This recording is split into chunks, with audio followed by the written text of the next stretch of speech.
Assalamualaikum warahmatullahi wabarakatuh.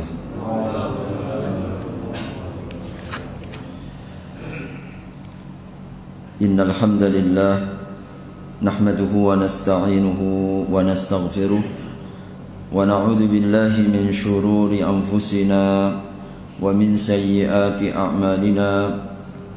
Man yahdihillahu fala mudilla lahu wa man yudlil fala hadiya lahu. Ashhadu an la ilaha illallah wahdahu la syarika lah wa ashhadu anna Muhammadan abduhu wa rasuluh la nabiyya ba'dah. Allahumma salli ala nabiyyina Muhammad wa ala alihi wa sahbihi wa sallim ajma'in. Amma ba'du. Segala puji serta syukur marilah kita panjatkan kehadirat Allah Subhanahu wa taala. Salawat serta salam mari pula kita sampaikan kepada Nabiullah Muhammad sallallahu alaihi wasallam, keluarga, para sahabat serta seluruh umatnya hingga akhir zaman. Memasuki ayat yang ke-54 hingga ayat yang ke-56. Surat Al-Baqarah. A'udzu billahi minasy syaithanir rajim. Silakan.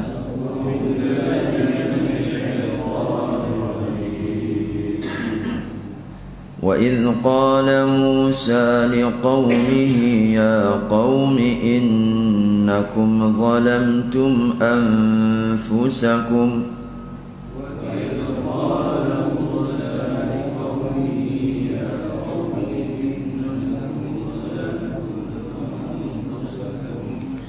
إنكم ظلمتم أنفسكم باتخاذكم العجل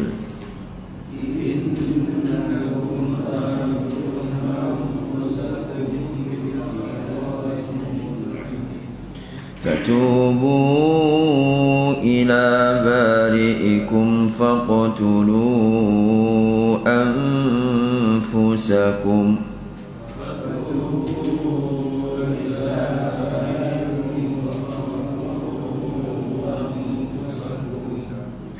ذلكم خير لكم عند بارئكم فتاب عليكم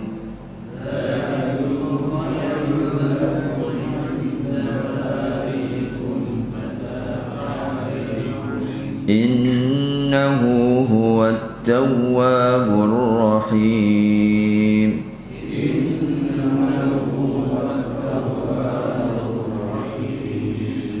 وإذ قلتم يا موسى لن نؤمن لك حتى نرى الله جهرة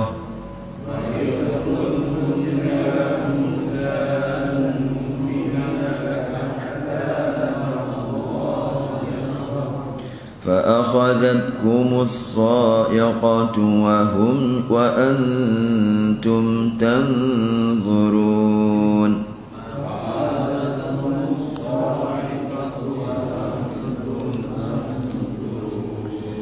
ثم بعثناكم من بعد موتكم لعلكم تشكرون.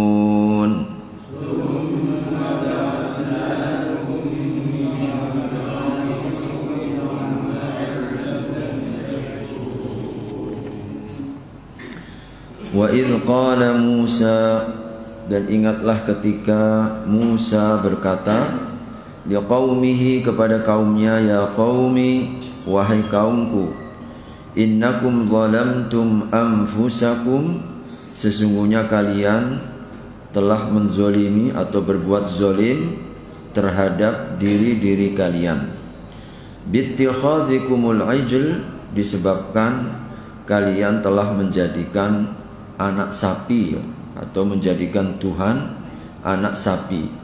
Fatubu ila bari'ikum, maka bertaubatlah kalian kepada pencipta kalian. Faqtulu anfusakum, maka bunuhlah diri-diri kalian. Dzalikum khairul lakum, yang demikian itu lebih baik bagi kalian, inda bari'ikum, di sisi pencipta kalian. Fataba alaikum, maka dia menerima taubat kalian. Innahu huwat tawwabur rahim. Sesungguhnya dia Allah Maha penerima taubat lagi Maha penyayang. Wa idh qultum ya Musa, dan ingatlah ketika kalian mengatakan, ya Musa, wahai Musa, lan nu'mina laka, sekali-kali kami tidak akan beriman kepadamu, hatta narallaha jahratan, sehingga kami melihat Allah secara nyata, ya, dengan mata kepala. Fa akhadhatkumus sa'iqatu, maka kilat pun menyambar kalian, wa antum tanzurun, sedang kalian melihatnya. Tsumma ba'atsnakum, kemudian kami bangkitkan kalian, min ba'di mautikum, setelah kematian kalian, la'allakum tashkurun, mudah-mudahan kalian bersyukur. Hadirin rahimakumullah, masih dalam rangkaian Allah Subhanahu wa taala mengungkapkan beberapa nikmat yang telah diberikan kepada Bani Israel, ya, sebagaimana pada ayat sebelumnya di mana mereka diperintahkan untuk mengingat nikmat-nikmatnya di ayat yang ke-47 kemarin. Ya Bani Israel dzkuru ni'matiyallati an'amtu alaikum. Hai Bani Israel, ingat-ingatlah nikmatku kepada kalian. Intinya itu. Nah, Allah kemudian tunjukkan apa saja nikmat itu. Allah rincikan agar mereka itu sadar. Jadi kadang kita ini suka lupa, Pak, ya. Dengan nikmat itu suka lupa. Tapi kalau dengan kesusahan biasanya selalu ingat. Tapi kalau yang nikmat-nikmat itu jarang diingat, ya. Maka rangkaian-rangkaian ayat-ayat sebelumnya sampai ayat 54 ini Allah kembali mengungkapkan bentuk nikmat Allah kepada mereka. Di dalam ayat ini 54 Allah mengingatkan tentang nikmat diterimanya taubat mereka. Setelah apa? Setelah mereka telah melakukan tindak kezoliman. Jadi hadirin, Allah diperintahkan atau Allah merintahkan kepada Musa, tolong ingatkan kepada kaummu itu, ya qaum innakum zalamtum anfusakum, sesungguhnya kalian menzolimi diri kalian sendiri. Jadi hadirin, kezoliman yang paling tinggi itu adalah tindak kezoliman yang kita lakukan kepada Allah. Jadi kepada Allah Subhanahu wa taala. Ada berbuat zolim kepada Allah, ada berbuat zolim kepada diri sendiri, ada juga berbuat zolim kepada sesama orang lain. Nah, tentu kezoliman yang paling tinggi, paling besar itu kezoliman kita kepada Allah. Di mana bentuk kezoliman Bani Israel ini bittikhadhikumul ijl, dengan menjadikan anak sapi sebagai Tuhan mereka. Nah, pernah pada satu saat, dan kemarin sudah kita bahas, ya, di ayat sebelumnya, yaitu ayat 51-nya, ya, ketika Allah janjikan kepada Nabiullah Musa untuk menerima wahyu selama 40 hari 40 malam. Tiba-tiba ditinggalkan oleh Nabiullah Musa, masih hidup di tengah mereka, masih ada yang mewakili, yaitu Nabiullah Harun, untuk menjaga kaumnya. Ternyata mereka terpedaya, kesyirikan itu terjadi. Subhanallah. Maka hadirin, pekan yang lalu kita mengambil pelajaran, memang kesesatan itu sangat mudah sekali. Sedang Nabi masih di tengah mereka, sudah terjadi kesyirikan. Apalagi jauh daripada Nabi SAW. Kita sudah 1400 tahun lebih. Memang tidak boleh merasa aman. Jadi merasa aman terhadap dosa, cenderung kita mudah untuk masuk. Tapi kalau kita ini waspada, kita ini hati-hati, kita ini berjaga-jaga, maka kewaspadaan itu insya Allah, ya, akan menghindarkan kita. Nah, maka hadirin, di dalam ayat ini Allah mengungkapkan kembali sebagaimana ayat yang ke-51 kemarin, yaitu bentuk mereka mempersekutukan Allah dengan anak sapi. Anak sapi. Jadi Allah Subhanahu wa taala kemudian melanjutkan, fatubu ila bari'ikum. Hadirin, yang kita pelajari atau kita ambil pelajaran bahwa di antara bentuk kezaliman itu mempersekutukan Allah. Ini pelajaran pertama dari ayat 51. Ketika Allah mengungkapkan kalian itu telah menzalimi diri kalian. Jadi Allah tunjukkan bahwa kezaliman itu ternyata tidak lari kemana-mana. Ketika kita berbuat maksiat, apalagi maksiat terbesar, mempersekutukan Allah, kitalah yang paling zalim. Jadi, karenanya di dalam surat Luqman, inna syirka la dzulmun azim. Syirik itu adalah bentuk kezaliman yang paling nyata. Dalam riwayat yang lain disebutkan kenapa bentuk kezalimannya? Engkau menjadikan Allah sekutu, sedang Allah yang menciptakanmu. Jadi kita ini menyembah selain Allah, padahal Allah yang telah menciptakan kita. Makanya dalam ayat 54 ini secara khusus Allah Subhanahu wa taala mengingatkan dengan ungkapan bari. Al-bari, al-bari itu maknanya yang menciptakan. Jadi, yang menciptakan kita, manusia. Nah, ini kok kalian mengambil anak sapi lalu kemudian Allah yang menciptakanmu malah anak sapi yang disembah. Nah, kezalimannya itu di situ. Maka secara khusus dalam ayat ini bari'ikum disebutnya sebagai ungkapan penciptaan. Bari, al-bari itu artinya al-khaliq, yang menciptakan. Untuk mengingatkan bahwasanya yang punya kita ini berhutang budi kepada Allah. Mestinya taat dan tunduk kepada Allah, bukan kepada anak sapi ini. Jadi anak sapi. Maka dalam ayat tadi disebutkan syirik yang besar itu mempersekutukan Allah. Anta ja'ala lillahi niddan wa huwa khalaqaka. Kau jadikan selain Allah atau di sisi Allah persekutuan, padahal Allah atau Allah yang menciptakanmu. Maka hadirin rahimakumullah, ini bentuk persekutuan. Dan sekali lagi, mempersekutukan Allah ini sangat luas sekali. Kadang ada syirik yang sudah jelas-jelas ya.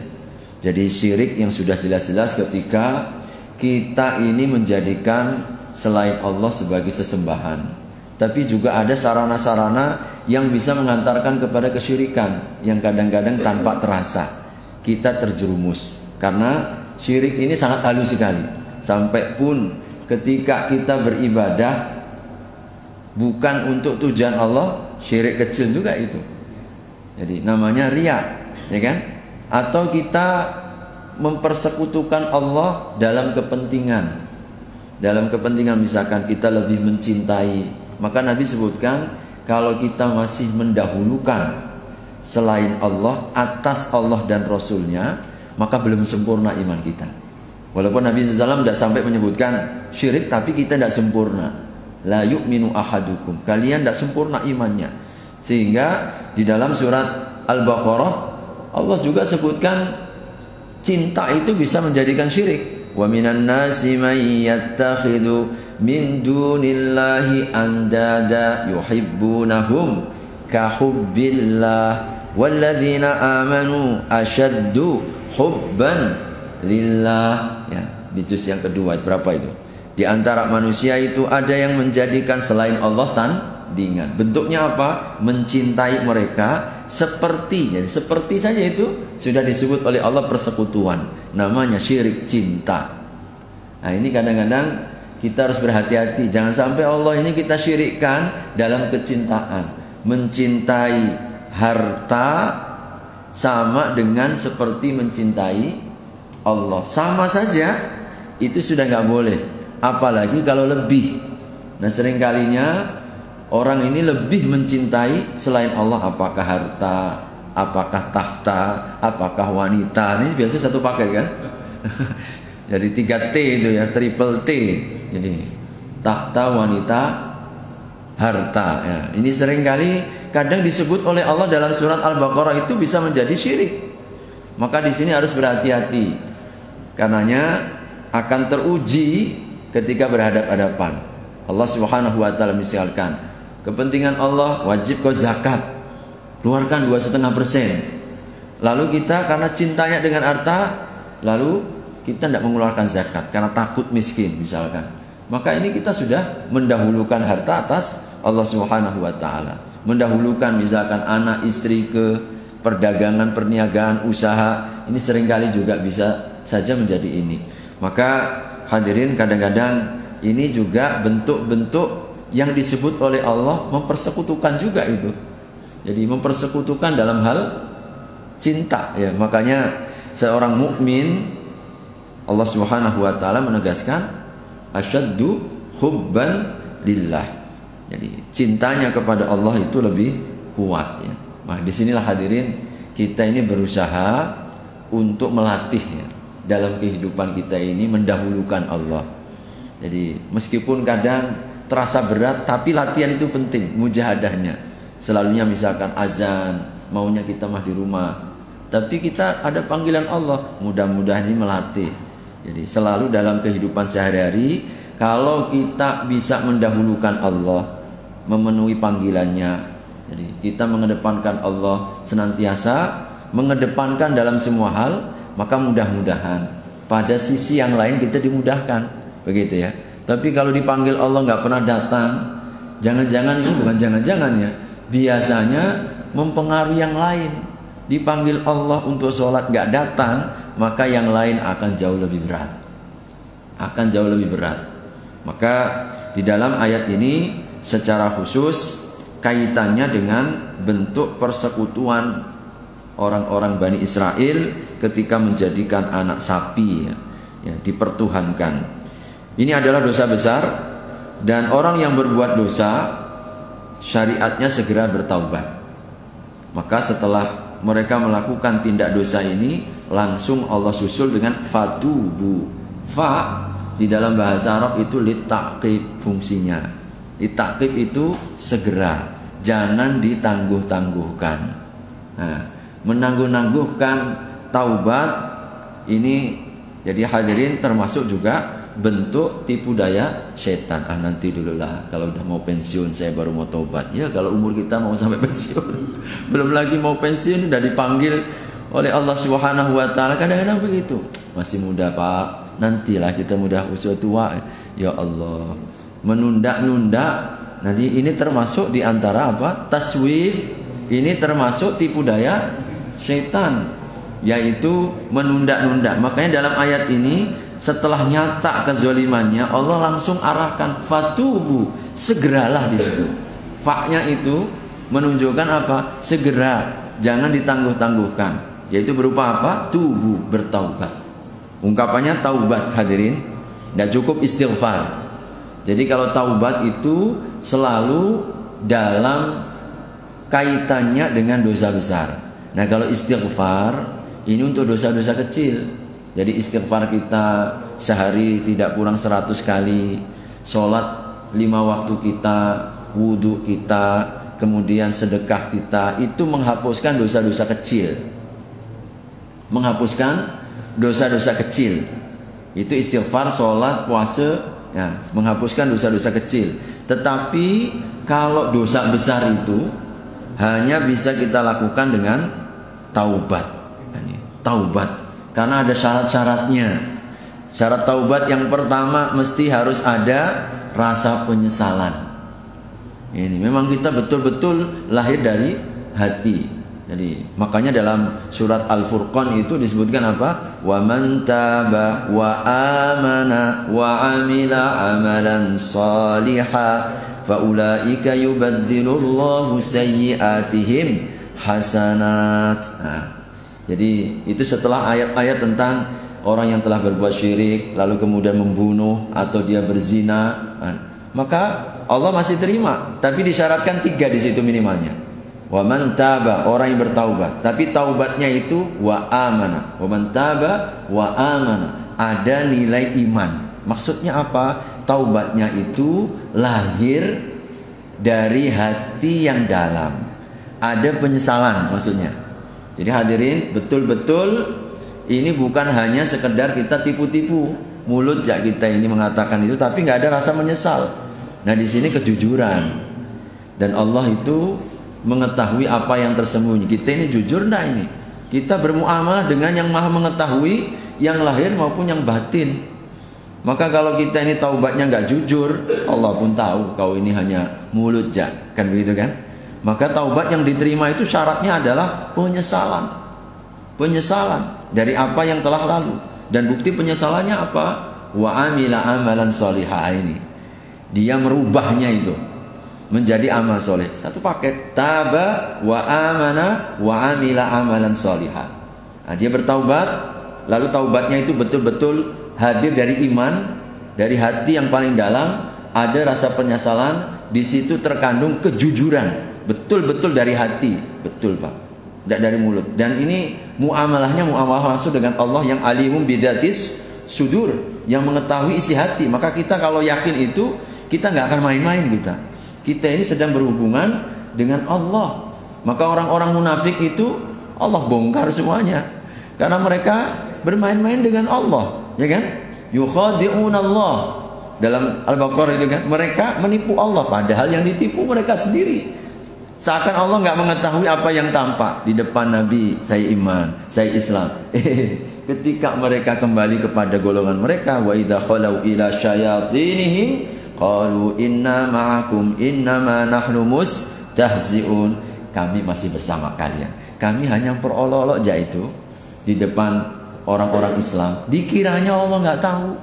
Maka hati-hati hadirin. Memang kalau kita merasa ada dosa besar seperti syirik, kita mungkin pernah berjimat kita pernah berdukun atau kita pernah buang-buang sial begitu, dah kita sesali, betul-betul sesali. Dan bukti berikutnya wa amila amalan sholihah, memperbaiki. Makanya kan menyesal lalu mengganti. Jadi kita mengganti dengan amalan yang berbeda. Kalau dulu kita berdukun, nah sekarang kita nggak berdukun. Dulu kita suka ninggalin sholat, meninggalkan sholat itu dosa besar. Dosa besar, suka meninggalkan sholat. Sebab tidak ada sepakat, seluruh para ulama itu sepakat muttafaq ijma' bahwa tidak ada dosa yang meninggalkannya terancam dengan kufur selain daripada sholat. Ya, para ulama itu sepakat tidak ada dosa yang ketika meninggalkannya bisa membawa orang kepada kufur selain daripada sholat. Makanya hati-hati. Ini kadang-kadang gara-gara pekerjaan, usaha kita di mana-mana menyepelekan sholat. Ya, menyepelekan sholat. Kadang-kadang kita ini, ya Allah, cuman lah dia nggak susah begitu dalam hidupnya. Dia ini nggak menjaga hubungan dengan Allah. Kalau kita ini menjaga hubungan dengan Allah, Pak, insya Allah nggak sampai seperti itu. Kadang-kadang kita melihat itu boleh jadi juga siksaan Allah kepada dia. Jungkir balik dia dalam hidupnya. Ya kalau bahasa orang Jawa itu nyungsep lah begitu. Ya jungkir balik. Dijadikan oleh apa? Budak dunia. Bukan menjadi hambanya Allah. Kalau kita ini betul-betul menghamba kepada Allah, Masya Allah, ada keberkahan. Ada keberkahan. Ya, keberkahan itu subhanallah dijamin. Allah beri solusi, Allah beri jalan keluar. Tapi kadang-kadang orang ini kalau nggak mau menjaga hubungannya dengan Allah, di dunianya saja Allah dah tunjukkan dia menghambanya, menghamba pekerjaan, menghamba kepada uang, menghamba kepada harta. Demi hartanya itu sampai dalam pandangan kita sedang disiksa itu, sampai segitu-gitunya jungkir balik. Jadi ninggalin sholat, ninggalin puasa, ninggalin ini, itu sesungguhnya adalah bentuk hukuman Allah kepada dia. Padahal kalau kita ini tetap menjaga Allah, insya Allah pekerjaan kita kerja sebagaimana sebab yang harus kita ambil. Tapi nilai keberkahannya ini, nah ini yang luar biasa, berkahnya ini, karena akan semakin membawa kepada kebaikan. Maka hadirin, taubat segera. Jadi taubat, lalu fatubu, maka ini bentuk ungkapan taubat. Dan taubat itu harus mencabut dan tidak akan mengulangi lagi. Fatubu, maka bertaubatlah. Jadi segeranya ini kita ambil dari mana dalam ayat ini? Dari kata-kata fa. Dari kata-kata fa. Maka segera kita bertaubat, insya Allah. Termasuk juga taubat dari kesyirikan. Ya. Meskipun Allah ancam dalam dua ayat ya, di surat An-Nisa itu, yang berbuat syirik tidak akan diampunkan. Para ulama bersepakat kalau sampai mati. Jadi ayat innallaha la yaghfiru ayyushraka bihi wa yaghfiru ma duna dzalika liman yasha. Sesungguhnya Allah tidak akan mengampunkan dosa yang berbuat syirik Jadi dan Allah akan mengampuni dosa selain itu, ini kalau sampai mati tidak bertaubat.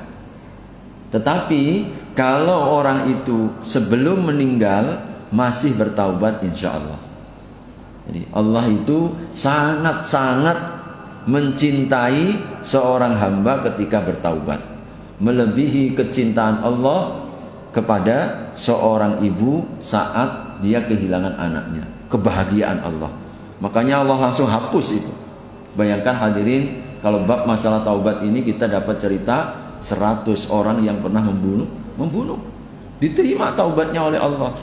Dan Allah Subhanahu wa taala begitu karunia-Nya melimpah. Karena apa? Karena hanya sejengkal saja itu jaraknya, bedanya ya, antara kampung maksiatnya dengan kampung taubatnya. Nah, kalau kau mau taubat, pergi jalan kau ke tempat kampung sebelah itu. Dia ikuti saran itu, ya kan? Ikuti saran, ternyata di tengah jalan meninggal, wafat. Nah, para malaikat kemudian kan ya berselisih. Ini bagianku, dia udah 100 orang dibunuh.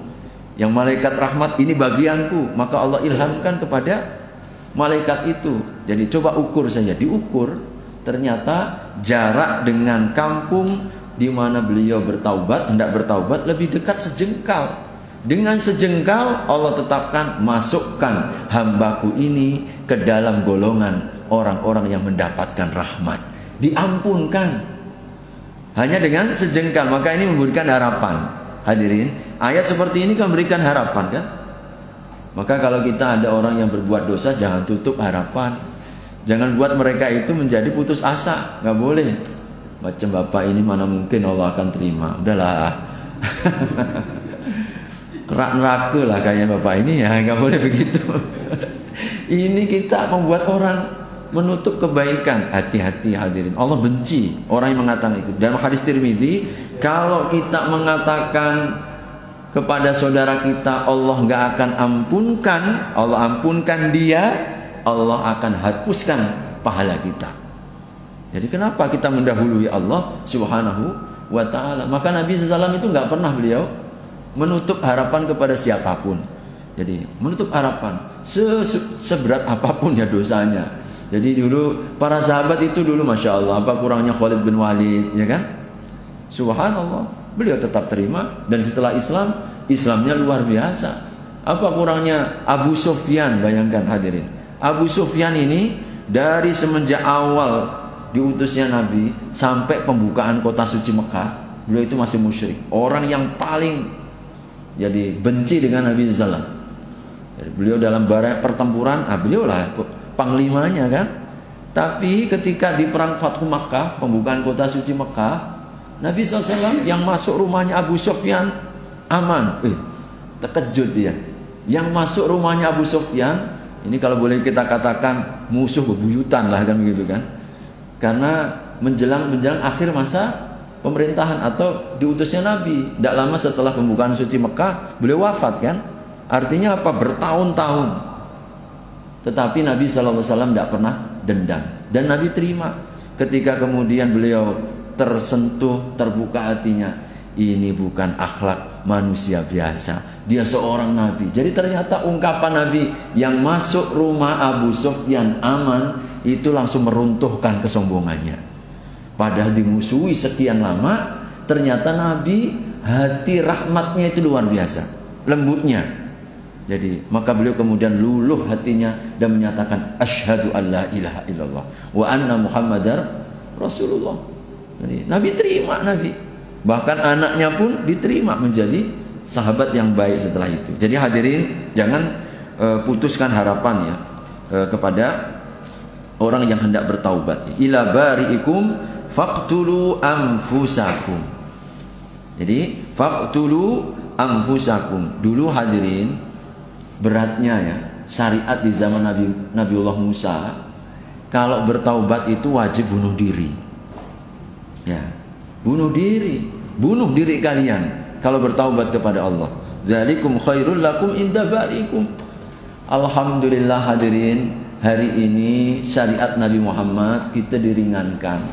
Allah berkenan menerima taubat kita dengan istighfar, Banyak amalan-amalan kita dihapuskan. Hadirin, istighfar menghapuskan dosa. Berbuatan baik kita menghapuskan dosa. Musibah, masalah, ujian dalam hidup ini insya Allah akan menghapuskan dosa. Nabi sampai katakan duri tertusuk di jalan kifarat itu, Pak. Maka Nabi seakan memberikan contoh, kalau duri di jalan kita tertusuk menjadi kifarat bagi dosa, gimana kalau kita mendapatkan musibah dan masalah yang lebih besar? Tentu lebih besar juga efek menghapuskan dosa, agar asal kita ini sabar.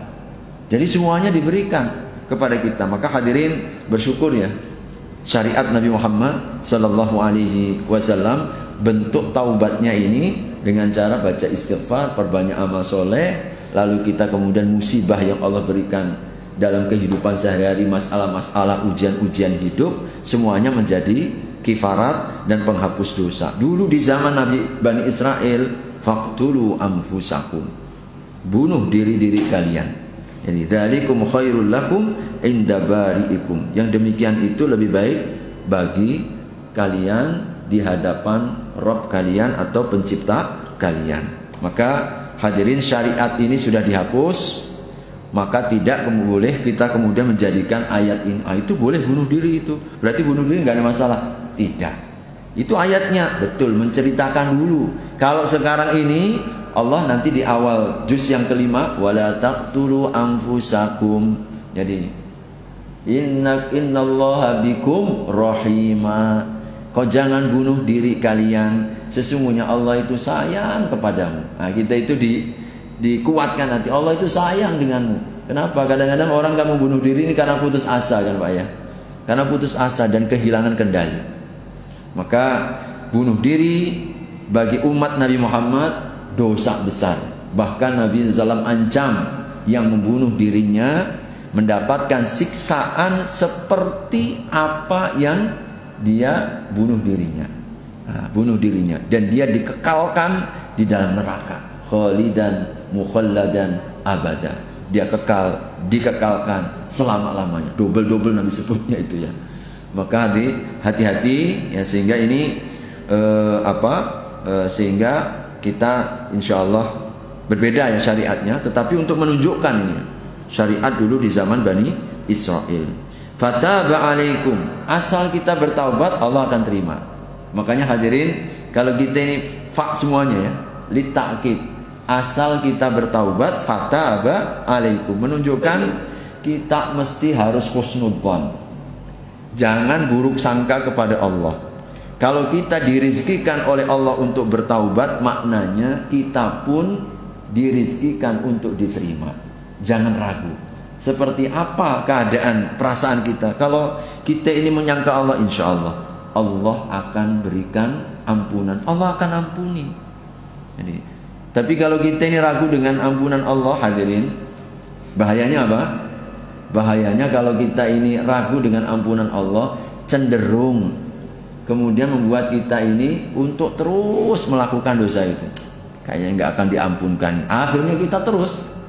Tapi kalau kita ini yakin ya dengan ampunan Allah, maka ternyata keyakinan akan ampunan Allah kepada kita ini yang akan semakin memantapkan kita istiqomah di dalam amal solehnya. Innahu huwat tawwabur rahim, sesungguhnya Allah Maha penerima Tawwab Ar-Rahim. Hadirin, Allah gandeng ya, yaitu sifat At-Tawwab, yaitu Allah yang Maha menerima taubat.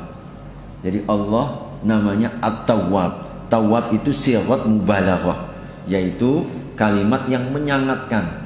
Jadi Maha penerima taubat dengan amalan sekecil apapun. Jadi maka kita diceritakan Allah terima taubatnya 100 orang yang membunuh dengan sejengkal.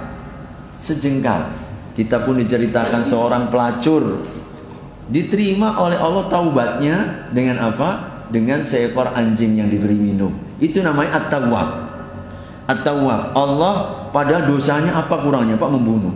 1 nyawa kita bunuh, singgasana Allah bergetar. Dalam satu riwayat hadis kan, tidak ada yang membuat singgasana Allah bergetar untuk menunjukkan kemurkaan Allah selain satu nyawa yang dihilangkan tanpa hak, apalagi 100, di mana Allah nggak marah. Tetapi kalau dia sungguh-sungguh, dia jujur itu taubatnya, Allah menerima.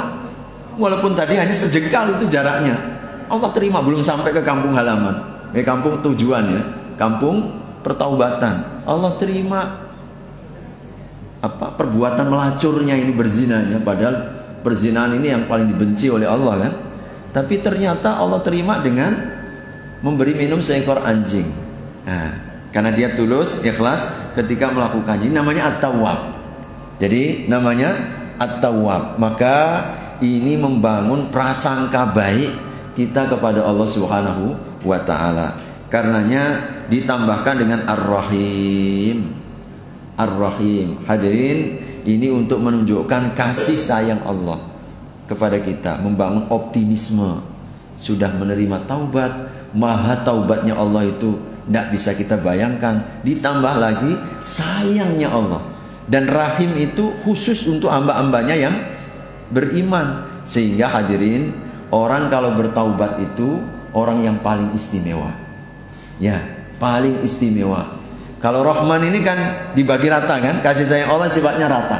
Tapi seringkali dalam Al-Quran itu digandeng antara Tawwab, Rahim, Tawwab, Rahim. Dan Rahimnya Allah itu khusus, kasih sayang yang sifatnya khusus diberikan dengan kepada hamba-hambanya yang dicintai.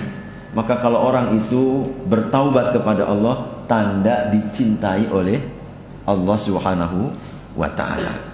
Maka ini semakin menambah hadirin, motivasi ya bagi seorang hamba untuk kita senantiasa bertaubat. Masya Allah. Ini tinggal berapa menit ini? 7 menit. Baik, saya tambahkan satu ayat. Kadang-kadang renungan ayat ini banyak ya. Wa idh qultum ya Musa lan nu'mina laka hatta narallaha jahratan. Dan hadirin rahimakumullah, ini nikmat Allah pertama ya kepada kaum Bani Israel di ayat 54, yaitu diterima taubat mereka dengan dari perbuatan syirik. Lalu yang lain Allah ingatkan di dalam ayat 55 dan 56, yaitu kisah tentang permintaan mereka untuk meminta sesuatu yang kita tidak diberikan kewenangan dan kemampuan. Yaitu tentang apa? Minta melihat Allah secara langsung. Ini kesalahannya orang-orang Bani Israel. Itu saking kerasnya hati, tidak akan percaya sampai aku bisa melihat Allah dengan mata kepala. Itu tantangannya. Lan nu'mina laka. Maka Allah kemudian kirimkan kilat menyambar. Hadirin, kilat. Mereka disambar kilat lalu mati semuanya. Ini untuk menunjukkan bahwa meminta sesuatu yang bukan kewenangan kita, kemampuan kita, hukumnya dosa besar. Jadi jangan minta yang bukan kewenangan kita. Jadi kewenangan kita, minta melihat Allah. Allah sudah sampaikan, kalian itu nggak akan bisa melihat Allah di dunia ini, memang nggak akan diberikan kemampuan. Dan mereka ini kan sesungguhnya untuk apa? Untuk menghindari dari hukum. Jadi sesungguhnya tantangan mereka ini menunjukkan kesombongannya. Dan mereka itu nggak akan percaya sampai bisa melihat Allah. Dan begitulah ya orang-orang yang ditutup hatinya. Mereka itu hanya dapat menerima sesuatu yang sifatnya fisik. Padahal iman itu hadirin tidak ada fisik. Jadi karenanya kita diuji oleh Allah dengan perkara yang gaib. Ya kan? Ciri pertama orang bertakwa apa? Alladzina yu'minuna bil ghaib. Orang yang beriman kepada ghaib itu ciri yang pertama. Nah, disitulah ujiannya iman. Ujiannya iman itu kita dipercayakan dengan azab kubur, nikmat kubur, nanti ada hisab, nanti ada surga, ada neraka. Nah, kalau orang yang hanya melihat apa yang tampak saja, maka hati-hati ya, kaum materialistik namanya. Orang yang bisa mengimani kalau materinya itu ada. Ini orang yang diperbudak oleh akalnya. Gak akan beriman, semuanya harus sesuai dengan logikanya. Bahaya ini Pak. Akhirnya agama ini hanya diakal-akali dan banyak yang tidak dipercaya. Saya nggak percaya ada siksa kubur. Coba buka itu kuburan. Orang yang habis di kuburan sepekan misalkan dibongkar masih jam begitu aja. Ya namanya juga ini perkara gaib. Allah uji kita di dunia ini. Kalau sudah perkara gaibnya ini dibuka, tidak ada lagi manfaat. Iman itu nggak ada manfaat. Makanya ketika orang sudah dibuka oleh Allah, kelak ketika orang meninggal, dah. Makanya disebutkan taubat itu diterima sampai sebelum nyawa di tenggorokan. Sebab ketika kita nyawa sudah di tenggorokan, hakikat itu sudah dibuka, ya kan? Hakikat sudah dibuka. Maka falaula idza balaghatil hulqum wa antum hina idzin tandurun. Dan ketika nyawa itu sudah sampai hulqum di sini, nyawa itu sudah sampai di tenggorokan, saat itulah engkau dibuka. Maka orang yang meninggal itu dalam riwayatnya dipertunjukkan.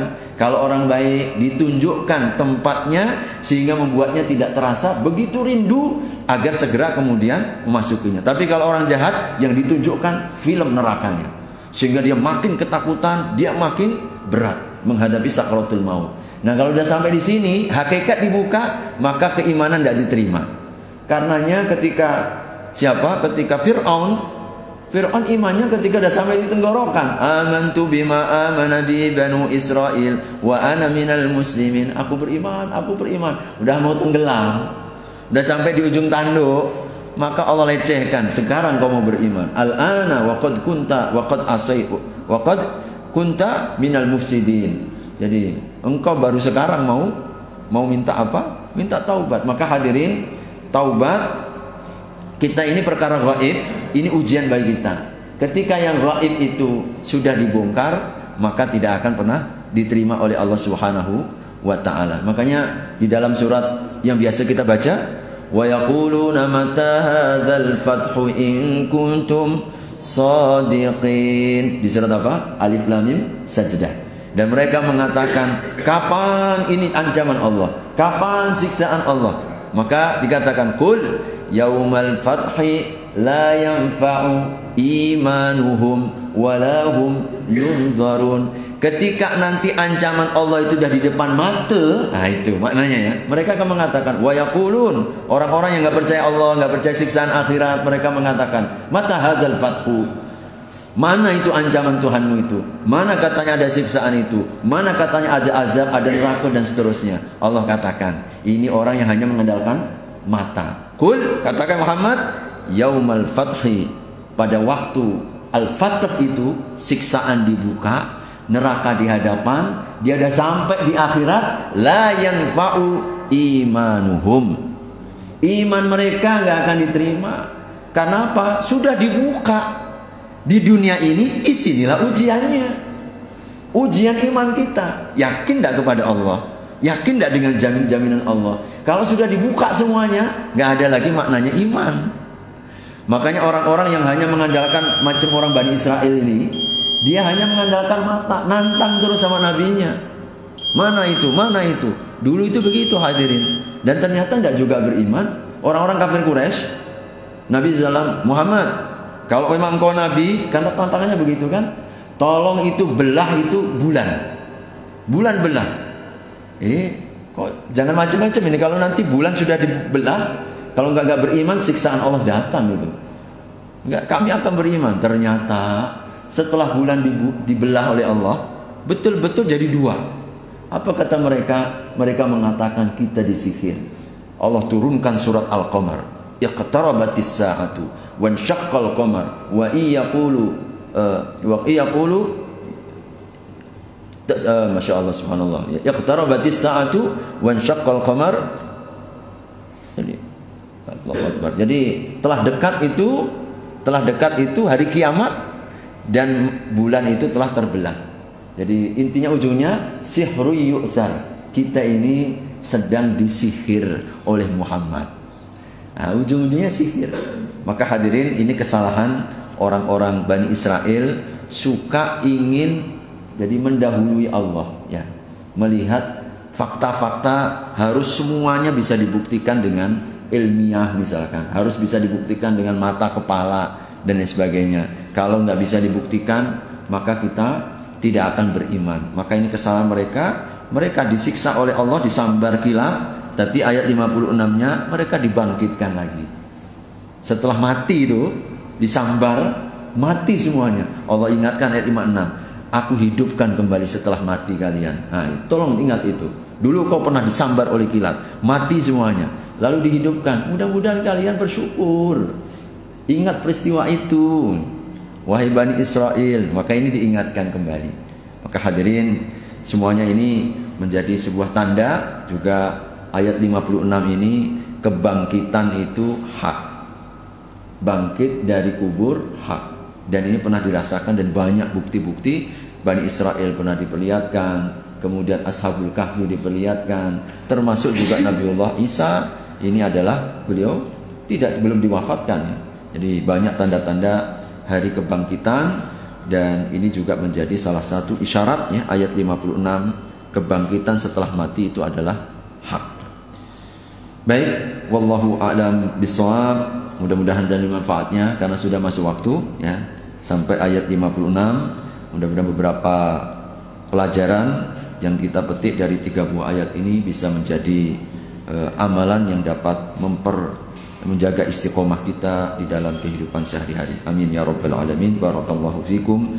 Mari kita sempurnakan dengan doa kafaratul majlis. Subhanakallahumma wa bihamdika asyhadu an la ilaha illa anta astaghfiruka wa atubu ilaik.